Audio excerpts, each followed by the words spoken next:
कभी आपने सोचा है कि एक पीसफुल जगह, एक सुकून भरा एनवायरनमेंट और एक स्लो वॉक आपके पूरे दिन को कैसे हील कर सकता है? हाय। तो आज है day 14 of my 100 days camera challenge. आज मैं आपके साथ शेयर करने वाला हूँ मेरा संडे का एक बहुत ही सिंपल बट सोलफुल एक्सपीरियंस, जहाँ मैं सबसे पहले गुरुद्वारा गया, उसके बाद कंगन घाट और फिर एक वॉक जो था जेपी गंगा पथ पे। तो जैसा कि आज संडे था तो मैं पहले ही डिसाइड कर चुका था कि आज किसी जगह जाना है, और मन में था कि कहाँ जाएं। और कहीं ना कहीं मैंने डिसाइड कर लिया था कि क्यों ना गुरुद्वारा चला जाए, एक शांत जगह है और जहाँ खुद के साथ एक टाइम बिताने का मौका मिले।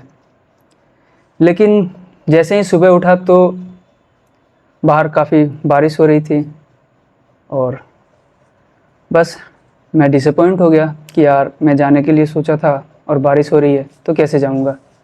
बट फिर अंदर से एक ऐसा था कि बारिश दिन भर तो नहीं होगी ना, कभी तो बंद होगी। बस मैं उसी इंतज़ार में था कि बारिश बंद हो और मैं निकलूं। फाइनली बारिश बंद हुई और फिर दोपहर के आसपास मैं निकल गया। जैसे ही मैं वहाँ पहुँचा गेट के पास, तो अंदर घुसते ही एक अलग एनर्जी का एहसास हुआ।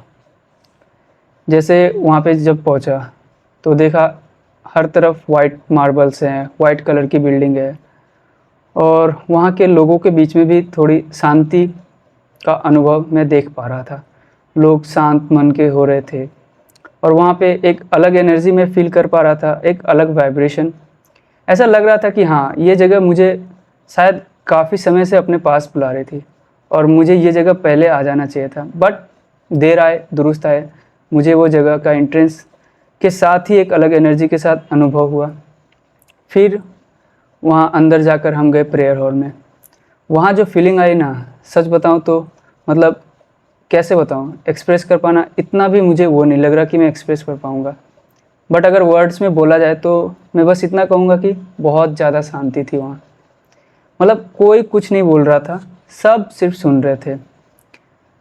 ठीक वैसे ही मुझे याद आया कि जैसे जब मैं छोटा हुआ करता था तो मंदिर जाया करता था और वहाँ पे भी ऐसी शांति होती थी, लेकिन जो यहाँ पे एनर्जी थी वो उससे अलग थी। उस चीज़ को मैं जो फील कर पा रहा था वो वैसी नहीं थी।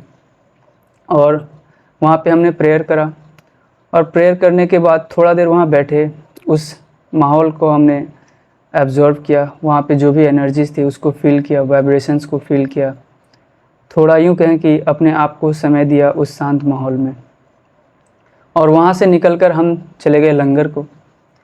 लेकिन हाँ, लंगर मैंने जैसा एक्सपेक्ट किया था कि क्या ही होगा, बट लंगर में जो था वो भले ही बहुत फैंसी फूड तो नहीं था, लेकिन जो भी था वो काफ़ी सोलफुल, लाइट, और उसको ऐसा लग रहा था कि चलो हाँ, कुछ तो पॉजिटिव एनर्जी आ रही है। मतलब सच बताऊँ तो जैसे प्रसाद वगैरह होती है तो पता नहीं, बट उनको खाने के बाद कुछ अलग तो एहसास होता है हमें। और जब मैं लंगर हॉल गया तो वहाँ पे सभी लोग ज़मीन पे बैठ के खा रहे थे। मतलब कोई बड़ा नहीं, कोई छोटा नहीं। वहाँ पे मुझे लगा कि हाँ, यही तो इक्वलिटी है। मतलब कि हाँ, चाहे कोई कितना बड़ा हो, कितना छोटा हो, फ़र्क नहीं पड़ता, सब एक साथ, एक जगह, एक ही हॉल में, एक ही छत पे खा रहे हैं। तो ये होती है ना इक्वलिटी। और वहाँ पे हम लंगर खाए और लंगर खाने के बाद हम बाहर निकल गए। बाहर निकल कर जैसे ही बाहर निकला तो एक बोर्ड लगा हुआ था कंगन घाट का। तो मैं सोचा कि कंगन घाट, मतलब नाम थोड़ा अजीब लगा, बट मैं कहा चलो चल के देखते हैं क्या होता है। वहाँ पे गया मैं, तो जैसे ही मैं पहुँचा तो मतलब शाम का समय हो चला था, तो एक ठंडा हवा ऐसे फील हुआ, काफ़ी ठंडा था। मतलब सुकून कह सकते हैं कि हाँ, थोड़ा सुकून वहाँ पे मिला। लेकिन आगे चलते ही ऐसा हुआ कि थोड़ा भीड़ भाड़ का इलाका भी मिला। तो वहाँ से हट के फिर मैंने कहा चलो कहीं और चलते हैं जहाँ थोड़ी और शांति हो। तो वहाँ से मैं थोड़ा आगे बढ़ा तो वहाँ पे जेपी गंगा पथ था। और वहाँ पे सच बताऊँ तो एक अलग एक्सपीरियंस था। मतलब हम निकल पड़े बस, काफ़ी दूर था, पता नहीं था कि ये कहाँ जा रहा है। बस सामने एक बड़ा सा पुल दिख रहा था जो गंगा के दोनों तरफ को जोड़ रहा था। हमने कहा चलो उस पुल तक चलते हैं, और वो वॉक मतलब पता ही नहीं चला, इतना ठंडी ठंडी हवा लग रही थी और हम धीरे धीरे आगे बढ़ रहे थे। मतलब हर स्टेप पे ऐसा लग रहा था, मेरे मन में काफ़ी ख्याल आ रहे थे कि यार मतलब हम छोटी छोटी बातों में इतना उलझ जाते हैं कि मतलब ज़िंदगी में जो बड़ी चीज़ें हैं, जो बड़ी खुशियाँ हैं, उन पे हमारा ध्यान ही नहीं जाता। लेकिन वो वॉक मेरे को फील कराया कि हाँ मतलब लाइफ जब स्लो भी हो सकती है, और स्लो होने के साथ साथ मतलब पीसफुल।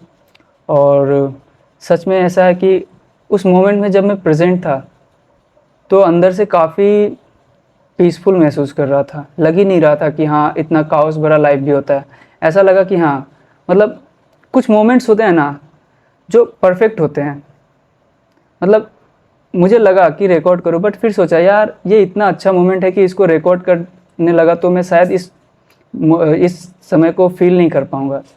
तो ये भी एक रीज़न था उसे ना रिकॉर्ड कर पाने का। और मुझे ऐसा लगता है कि ये दिन मेरे लिए काफ़ी स्पेशल होगा, इसलिए नहीं कि मैं मतलब किसी जगह को विज़िट किया, बट इसलिए कि मैं जहाँ भी गया वहाँ पे मुझे ऐसा लगा कि हाँ मैं खुद से कनेक्ट हो पा रहा हूँ।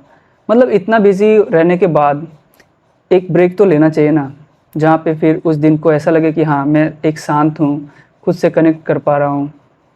और सच कहूँ तो मैं तो चाहता हूँ और आपको रिकमेंड भी करता हूँ कि पूरे वीक आप जितना भी बिज़ी रहो, जो भी शेड्यूल है मायने नहीं रखता, आप उसको पूरी शिद्दत के साथ करो, पूरी रूटीन को फॉलो करो। लेकिन एक दिन आप ऐसा चुनो, चाहे आप जो भी सिटी में हो, फ़र्क नहीं पड़ता, कोई बड़ा सिटी हो छोटा सिटी हो, आप वहाँ पे एक शांत जगह ढूंढो। आप कोशिश करो कि वहाँ पे जाओ, बैठो, लोगों से मिलो अगर आप चाहो तो। और उससे भी ज़्यादा मैं चाहूँगा कि आप कोशिश करो कि अपने आप से बातें करो, अपने आप से मिलो। बस यही है कि शांत जगह पे जाओ, खुद से मिलो। मेरा तो यही रिकमेंडेशन रहेगा, एटलीस्ट वंस, एक वीक में एक जगह। क्या होता है अगर आप चाहो तो अगले वीक भी वही जगह जाओ, लेकिन हाँ बस यही चाहूँगा कि आप खुद से मिलो, थोड़ा शांति भरा जीवन कुछ बिताओ, है ना। और बहुत से लोग हैं जो शायद इसी शहर से देख रहे होंगे, जो वहाँ पे गए होंगे, पटना साहिब घूमे होंगे, और जेपी पथ, और शायद कंगन घाट यहाँ भी गए होंगे। तो आप लोग अपना एक्सपीरियंस शेयर करो कि आपने वहाँ पे क्या फ़ील किया। मैंने तो बहुत पीसफुल लगा, मुझे सोलफुल जगह लगा, मैं वहाँ शांति को बहुत ज़्यादा अनुभव किया। और अगर ऐसा नहीं है कि आप पटना में नहीं रह रहे हो, तो शायद आप भी अपने कहीं ना कहीं रह रहे होगे, और वहाँ पे भी कोई ना कोई जगह होगी जो आपको ऐसा लगता होगा कि यार ये जगह मतलब पूरा थकान हो जाए, या फिर अपने आप से फ्रस्ट्रेशन कह लो, या समझ नहीं आ रहा हो क्या करना है क्या नहीं करना है, तो आप कहते हो चलो वहाँ पे जाके बैठते हैं। तो आप अपना जहाँ पे भी हो उस जगह का नाम बताओ, और जहाँ पे आपको शांति मिलती है उस शहर में, उस जगह पे, वो भी मुझे कमेंट करके बताना। मैं कोशिश करूँगा कि अगर आसपास का जगह हो तो मैं वहाँ पे विज़िट करूँ, और मैं भी उस जगह की एनर्जी को फील करूँ। तो डे 14 तो मेरा काफ़ी सही रहा। मतलब इस तरह से कह सकते हैं कि एक हीलिंग सेशन हो गया मेरा पूरा दिन का। इतना वीक जो भी मैं चल रहा था, पूरा वीक के थ्रू परेशान, या फिर अपने काम में बिज़ी, पढ़ाई में बिज़ी, जो भी चीज़ें था, ओवर थिंकिंग, इन सब से हट के आज एक शांत जगह पे पहुंचा। तो ये दिन मेरे लिए एक अलग ही साबित हो गया, जहाँ पे मैं खुद से मिला, और शायद अपने बिज़ी या फिर अपने कैओस भरी लाइफ से हट के कुछ एक्सपीरियंस किया। तो आप भी घूमो, और एक कोशिश करो कि अपने लाइफ में एक रूटीन अडॉप्ट करो, जैसे मैंने अडॉप्ट किया कि हाँ हर संडे को कोई ना कोई एक जगह जहाँ पे मैं जाऊँ, और उस जगह को थोड़ा फील करूँ, वहाँ की एनर्जी क्या है, वहाँ पे कैसा माहौल होता है, और वहाँ पे जाने के बाद एक अलग जगह जाओ और एक अलग अनुभव होगा।